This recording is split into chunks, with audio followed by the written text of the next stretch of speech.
What many weren't expecting and what continues to cause concern is all that dust in the air.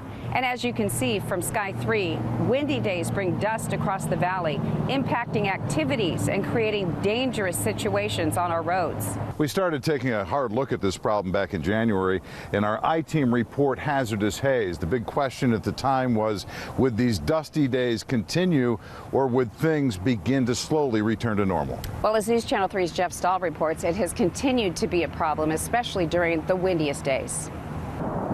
Right now, local leaders say that they are trying to find some long-term dust storm solutions. This valley was choked with an air quality problem. It was very different than past years. I met with the Coachella Valley Association of Governments' Tom Kirk, who is heading efforts to improve our air quality concerns. He says just about everyone in the Coachella Valley now agrees our air has gotten worse post-tropical storm Hilary. We all agree the air district doesn't.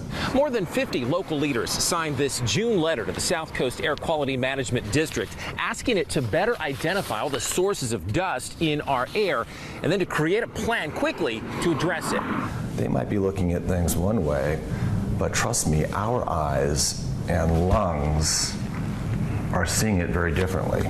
This is Mission Creek. It comes in under the freeway. As John White's The Power of Water I-Team investigation revealed last September, the August storm carried huge amounts of mud into the Whitewater Wash, a lot of it settling in the wash between Indian and Geenautry Trail. It's one of the windiest areas in the world.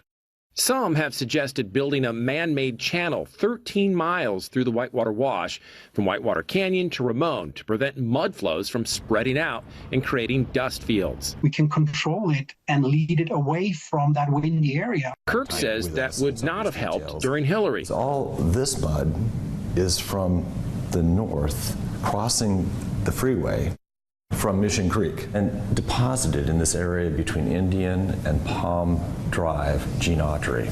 Kirk says AQMD has expanded its network of air quality monitors around the desert, but they've got probably 500 folks that focus on air quality every day. We don't have any in the Coachella Valley.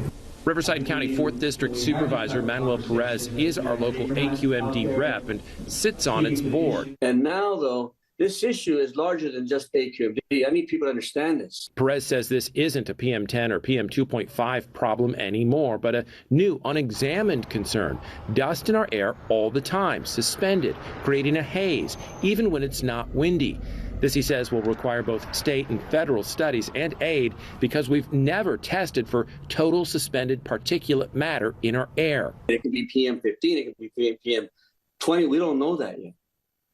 And so what that's going to require is efforts from folks at a federal level as well as at a state level to help identify what is that. AQMD also replied in a statement saying it's evaluating satellite data in collaboration with experts in academia to understand what community members are observing.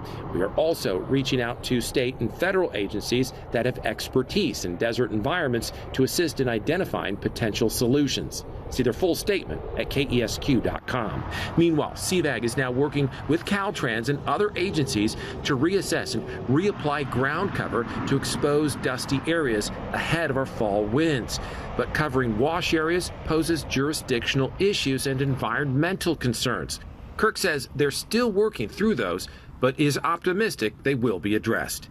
In Palm Springs, Jeff Stahl, News Channel 3.